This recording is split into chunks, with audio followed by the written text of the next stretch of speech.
Once again, welcome. Thank you for being here. Interesting guest today. Mary Brock is our guest, an old friend of mine. I'm going to say this right at the very top so we don't get fined, Mary. We are both members of the Reno Kiwanis Club. They always say, well, you never mention Kiwanis. I'm mentioning Kiwanis today. Mary is the executive director of the Foster Grandparents and Senior Companion Program, of which there is certainly a great need as our senior population continues to grow. And I've known Mary for a lot of years, and she has been involved in a number of very worthwhile organizations, and certainly right now. I can remember from the days when my wife was an active teacher, and she taught in the school district for 27 years, and she come home with stories about how important, particularly the foster grandparents program was to a lot of the children, school children in her class that did not have that mentoring from parents, or the parents were working 24 hours a day, that kind of thing. Do you still find that to be true, Mary? Oh, more than ever, actually, Bob. With the economy the way it has been, a lot of these parents are forced to work 2 and 3 jobs, and we're still a very transient community. And a lot of these children, they need that extra attention to help them achieve their academic goals in school. And it's, having that good positive influence from another generation, an older generation, really proves very rewarding for these kids. It gives them that, like I said, extra bit of attention to help them meet their academic goals. A question that we have asked as we interview a lot of nonprofits, and we do on this program: how have you been impacted by the economy and the fact that there do not seem obviously to be the dollars there that there were 5 years ago, certainly 10 years ago? Well, I don't want to shed a negative light on it because so much negativity does surround the economy and how it does affect nonprofits and various organizations. I'd rather look at it as an opportunity to see how we can do things better, how we can consolidate our programs, and how we can continue to provide a level of service in our community with less resources, or get creative in finding other resources. I mean, it certainly has impacted us, federally a little bit, statewide significantly it has affected us. Everybody, when I say everybody, I'm going to talk about State of Nevada Aging and Disability Services Division, as well as the Federal Corporation for National Community Service. They really do try to work with our programs and other nonprofits that serve the aging population and children to try to help them continue to provide service. Tell us what a foster grandparent actually does in a day. Okay. During school, or school's out now, right, as a rule, and then that's when they work, or do they work during the school day too? The foster grandparents, they are assigned in a supervised setting, actually in a classroom. Okay. So, and it depends on where they're at. If they're in the elementary school, the teachers earmark these children. They pick the children that need that special attention. And a foster grandparent will mentor that child and work with them and try to get them where they need to be academically in the classroom. And once they've achieved that, then they're assigned another child. And they may have more than one child that they work with, but they are in the school every day of the week, Monday through Friday. I have a feeling it's more than just academic, reading, writing, and arithmetic, but friendship too. I would imagine that there's tremendous bond there. There is a tremendous bond. It's interesting, at one point in time when I was with the Retired and Senior Volunteer Program, we went through the Sanford Center for Aging into a high school class. And we asked the high school kids how many of them knew their grandparents. And 2 kids raised their hands. Really? And, again, it kind of shows what a transient community we have. But it's also an opportunity for these children to, feel the value of working with somebody that has a grandparent type of a personality, and they kind of get out of the stereotype of working with older people or being around older people. Another question we had asked, when you think of a grandparent, what do you think of? And these high school kids would say grumpy and old and wrinkled. They're seeing a whole different ball game. Walking around on a cane, right, like exactly. kind of thing. Well, you're not limited just to elementary school. No. Are you in middle schools and high schools too? We are. We're in middle schools and high schools. We also have grandparent volunteers at Children's Cabinet, Jan Evans Detention Center. So we have grandparent volunteers all over the place. They're in Washoe County. We have them in Carson City as well. We have a couple that are up in Truckee, California. So we do have quite the presence. How does one become a foster grandparent? What are the rules, regulations, applications to fill out, that type of thing? They have to meet, I believe it's 200% of poverty guidelines. So they need to be low income because there's a stipend that's attached to this program.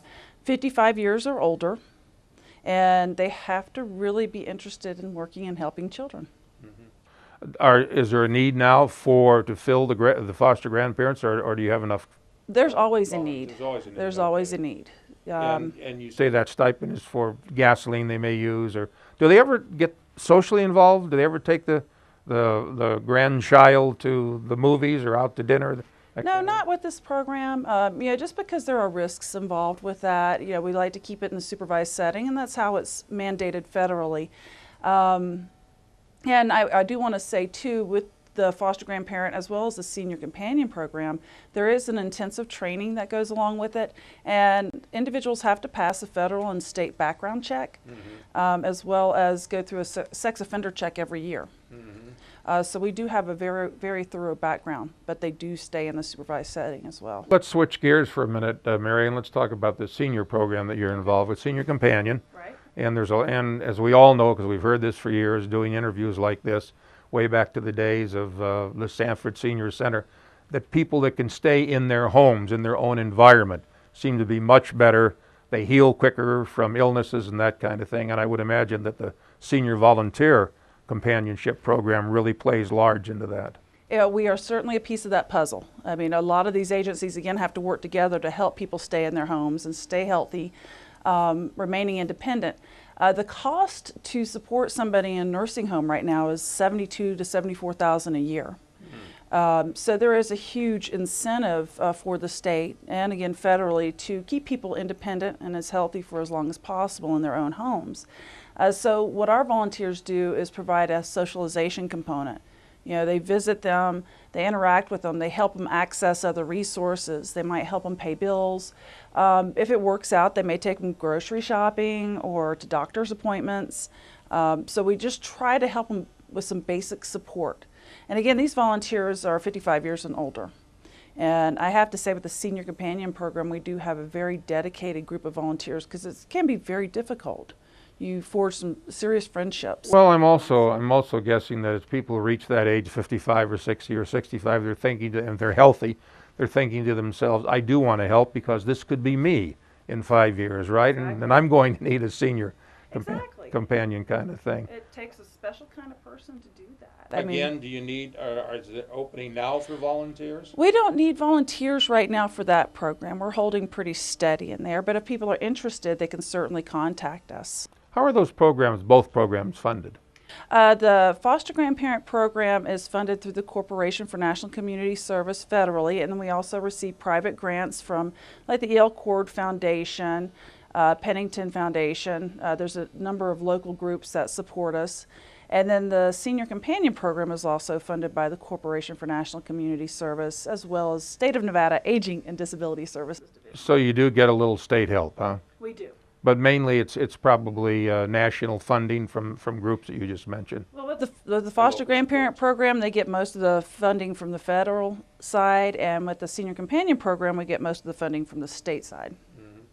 Mary, you're an interesting person. You really have been involved in a number of things, and I know just recently you're a great academic. You've gone back and gotten your master's degree now? I graduated in 2009 from UNR Justice Studies program. I have a master's in justice management now, so yes. And I know you balance home life, the raising of some teenage children, which is never easy, having myself raised 5 of them, and married to a very nice guy, Arnie, who is an attorney here in town. Oh yeah, he's former fantastic. Highway Patrol. How do you blend it? How do all of you women, and I'm even talking about the lady that is producing our program right now, Sharon Spangler, how do you guys work everything together and make it all fit and make it happen? Yeah, it's teamwork, really. I mean, I do have 2 stepsons. One of them is still in high school. The other one's graduated. He's just a fantastic kid, the one that's in high school. They're both great boys. But we work together as a team, and we just have fun. We just try to have fun, laugh a lot, and enjoy each other. And they realize that you have a professional career, and you do have some obligations to that career to be. You can't be maybe at the baseball practice this afternoon because you have a meeting in the governor's office, and they realize that and they accept that, right? Oh, Absolutely, but they'd want to be at a meeting in the governor's office with me if that would be the case. Where do you see yourself, and I've asked you, I think, this question informally, 10 years from today? I mean, is this maybe your job forever, or what would be your number one job? Oh boy, that's a tough one, Bob. I don't know. I don't know if my job would be your job. My job, Yeah. okay, all right. Yeah, I just take your job. If I could see your check stubs, and then I'll show you what I made this last year. You may not want to say that, Mary. You really might not. Well, Mary, it's always a pleasure to talk to you. And important thing, who do they call? What is the phone number? Do you have a website? We do have a website. It's www.nnelf, Northern Nevada ELF is what that stands for, .com. And the phone number is 358-2768. And you're located over in the city of Sparks, I believe. We are. We're off of Gregg Street in Sparks. And this is an outgrowth of, I'm sorry, tell me the lady's name who passed away. That Mary Ann Dyer. Mary Ann Dyer, who we had interviewed many, many times, and who actually, I think, in this area started the Foster Grandparent program. She did. Yes, she did. Actually, I think it was her mother that started the program.